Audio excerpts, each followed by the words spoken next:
So far, you have primarily dealt with continuous predictors. So for example, imagine you would like to examine the effect of natural resources as a percentage of GDP on the level of corruption ranging from 0 to 20. Percentage is a continuous ratio variable. From the R output, you can conclude that for every 10% increase in natural resources as a percentage of GDP, the level of corruption goes up by roughly 2 index points.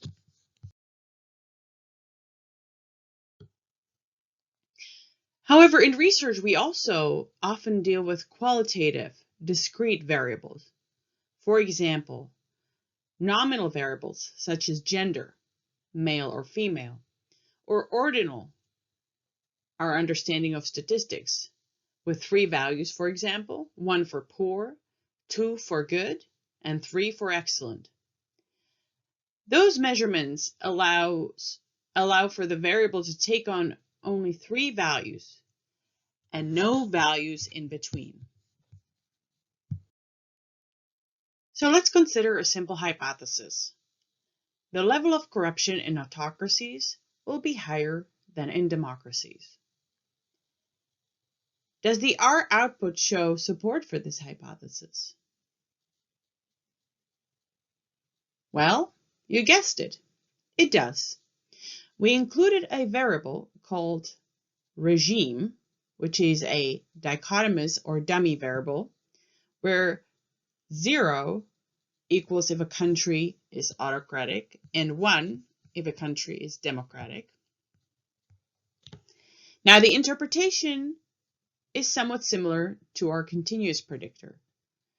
The intercept is the estimated average level of corruption for autocracies, and the slope for the regime term is the change as we move from autocracies to democracies in their average corruption level. However, in the case of discrete variables, it may make better sense to calculate another intercept for democracies, and we do that by subtracting the slope from the intercept. So now, the estimated level of corruption in democracies is approximately 5.1 index points. Let's complicate things a little bit further. We decide to recode our variable and add another category, anocracy. Anocracy usually refers to countries that mix democratic and autocratic features. Now, it depends on our theoretical model, because we can think of the new variable as nominal, with no particular order, or we can also think of the variable as ordinal, as it can measure a level of democracy where 0 is less democratic than 1, and 1 is less democratic than 2. If we include the variable in the following form, corruption equals B0 plus B1 times regime 2, we're forcing that we always estimate the effect de facto as ordinal and linear. Thus, it must be increasing or decreasing by a constant increment.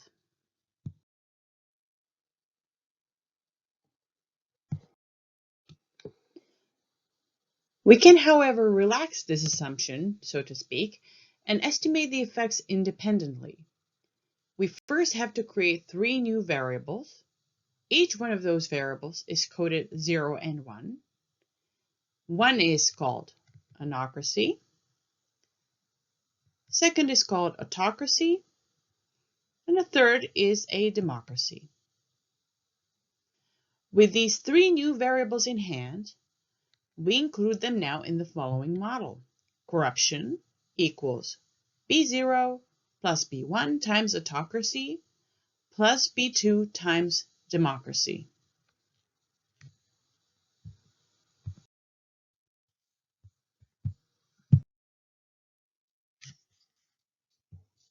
Wait, we seem to have left out a variable from the equation. Why? Well, you have read about dummy variable trap. In essence, if you add anocracy and autocracy and democracy together, you will get a constant. And what else is a constant in that equation? It's the intercept, of course. So you now have two constants which are perfectly collinear or perfectly correlated. Well, that's no good, as we have to leave out one of our predictors from the equation. In this example, we left our anocracy variable, and we call it a reference category, which has now become part of the intercept. Now let's take a look at the output from R. We have three terms in our model: the intercept, the coefficient for autocracy, and the coefficient for democracy. The third variable, anocracy, is now contained in the intercept. So how do we go about interpreting those results? The intercept is the estimated average level of corruption for anocracies, and it is given by 8.07 index points on our corruption index scale. The slope coefficient for autocracy tells us, as we move from anocracy to autocracy, the estimated level of corruption increases by roughly 2 index points, or 1.97. Now for the last coefficient, the direct interpretation is that as we move from anocracy to democracy, the estimated average level of corruption decreases by roughly 3 index points, or more precisely, 3.25. In the same way as for a simpler example before, we can also calculate perhaps more intuitive differential intercepts for each regime type. So anocracy, we already said, is now contained by the intercept. Thus, it is the value of the intercept B0. Autocracy is now, the differential intercept for autocracy is now given by B0 plus B1. And the differential intercept for democracy is now given by B0 plus B2. We can now just fill in the results directly from our output and then add them together. So we have substituted the value for the intercept, which gives us the estimated average corruption for anocracies, which is roughly 8 index points. Now the estimated average corruption for autocracies is roughly 10 points, because we've added 8.07 plus 1.097. And the estimated corruption level in democracies is approximately 4.8 points on the corruption index, because we have now subtracted 8.07 minus 3.25. One aspect of the findings that is worth highlighting is that we can observe that the order and the magnitude of these effects varies for each regime type. For example, autocracies display more corruption than anocracies. But this would never have been possible to estimate with our original regime 2 variable that had all three categories lumped together. Furthermore, autocracies are roughly 2 index points more corrupt than anocracies, but democracies are roughly 3 index points less corrupt than anocracies.